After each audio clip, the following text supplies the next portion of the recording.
Good morning everyone. मैं सुजन समयोगी। आज मैं ड्यूटी में था, नाइट ड्यूटी में, तो कुछ समय के लिए ब्रेक है। तो ये ब्रेक का दौरान मेरा दिमाग में वही एक चीज़ है जो है ना, हम हमेशा उसके पीछे पड़े रहते business business business reaction business. वो बिज़नेस को लेकर मेरा दिमाग घूम रहा था, मन घूम रहा था। तो अचानक से मुझे प्रोफेसर साहब का याद आ गया, प्रोफेसर बासुपालिया का। और प्रोफेसर बासुपालिया का एक सेमिनार में मैं जब गया था, तो उन्होंने ये जो बिज़नेस है, जो हम लोग कहते हैं ना बिज़नेस, और बिज़नेस का जो रियल पक्ष जो होता है, जो रियल एक पार्ट होता है, वो रियल पार्ट को रिप्रेजेंट करने के हिसाब से एक स्टोरी हमको सुनाए थे। और एक ऐसा वाला स्टोरी इन्होंने सुनाए थे जिस स्टोरी का ज़रिए हम लोग अगर बिज़नेस को देखने के लिए प्रयास करेंगे तो हमको बिज़नेस समझ में आ जाएगा।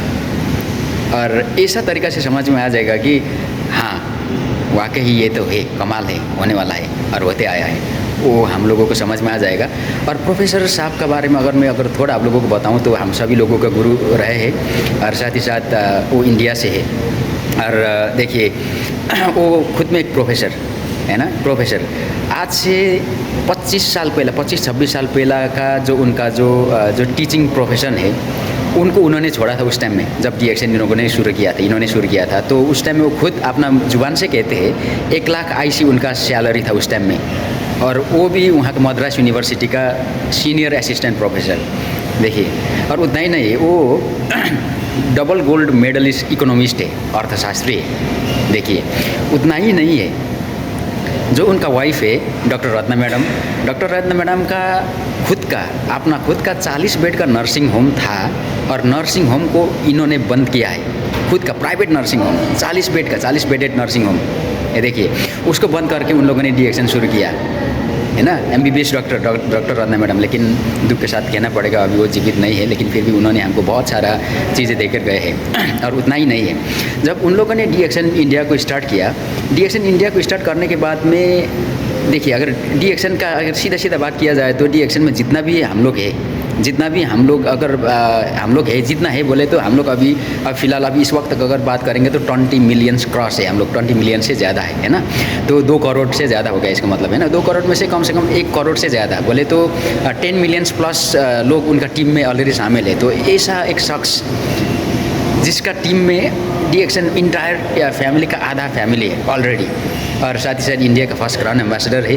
इस वाला गुरु का जो मुँह का जरिए, जुबान का जरिए जो मैंने एक स्टोरी सुना था, वो स्टोरी आप भी सुनिए, और सुनने के बाद में मनन करिए बिज़नेस होता क्या है, और बिज़नेस करने के लिए कैसा वाला हमारा माइंडसेट होना चाहिए, मेंटालिटी होना चाहिए।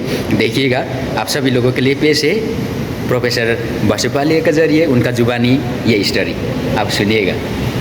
जब तक आप नहीं, एक स्टोरी बताओ, टाइम है, आप बैठेंगे ना? एक रेलवे स्टेशन में एक भिखारी था, बेकर। उसका डेली भी बताया, लोगों ने जाता है ना, बहुत लोगों ने ट्रेन में जब 1 रुपये डालेंगे, 2 रुपये। एक समय एक अमीर आदमी, big industrialist, his flight missed, he was going with the train. He saw this beggar asking for money.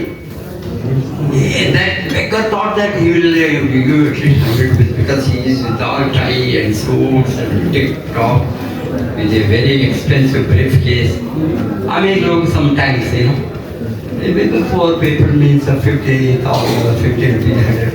I also give, sometimes if we feel that very गरीब है, old man है, you know, they cannot work. This person he saw like this, then he went out. He was calling, भाई साहब, कुछ डालो, इतना रिचे तो नहीं डालते। हो गया। Next day, after some time, again he saw the same rich man. Then again he was asking. He didn't, he persistent. Beggar was very consistent and persistent. हम नहीं हो तो भी वो कुछ देंगे। वो every day he says he is not giving. Then बताया, डेली मैं पूछता हूँ क्या आपके हाथ में ये कौड़ी भी नहीं है? हैं? ये मैं चुपके नहीं दूंगा। He told, मैं चुपके नहीं दूंगा। तुम कुछ दिए तो मैं कुछ दूंगा। गिविंग, मैं देना है तो तुम लेना है तो कुछ देना है, देने के बिना लेना नहीं होगा। The value of the rich. Then he thought this fellow, he didn't want, he was persistent beggar. वो भिखारी ने क्या किया, क्या देना है मेरे साथ, क्या है? वो रेलवे लाइन में देखा बहुत वाइल्ड फ्लावर्स था, वाइल्ड फ्लावर, फूल बहुत, ये रेलवे लाइन में आता है बरसात में, तब कुछ ना कुछ फूल। वो फ्लावर देखा, वो सोचा ओके आज मैं ये फ्लावर को कलेक्ट करूंगा, एक बुके बनाऊंगा, वो अमीर आदमी आने के समय उसको ये फ्लावर देंगे। एंड वो उस दिन वो अमीर आदमी को भाईजान वो पूछा, he was seeing with him a flower bouquet, some flower. He went there, he took the flower, then he gave him 5 rupees, then went up. Then ये बेगर ने सोचना शुरू किया, मैंने मैं कुछ दिए तो मुझे कुछ मिलेगा, मैं क्या बेच सकता हूँ? वो सोचा कहीं कहीं गांव में जाकर छोटा छोटा फ्लावर्स को कलेक्ट करके, फ्लावर मैं रेलवे स्टेशन में बैठे तो 5-10 रुपए 20 रुपए इस तरह मिलेंगे, 1 रुपए में। He started selling flowers, small railway station. इसमें बहुत पैसा आना शुरू किया, लोग सभी जाता है, अच्छा वो बुके बनाकर रखना शुरू किया, टर्नओवर ज़्यादा हो गया, प्रॉफिट ज़्यादा हो गया।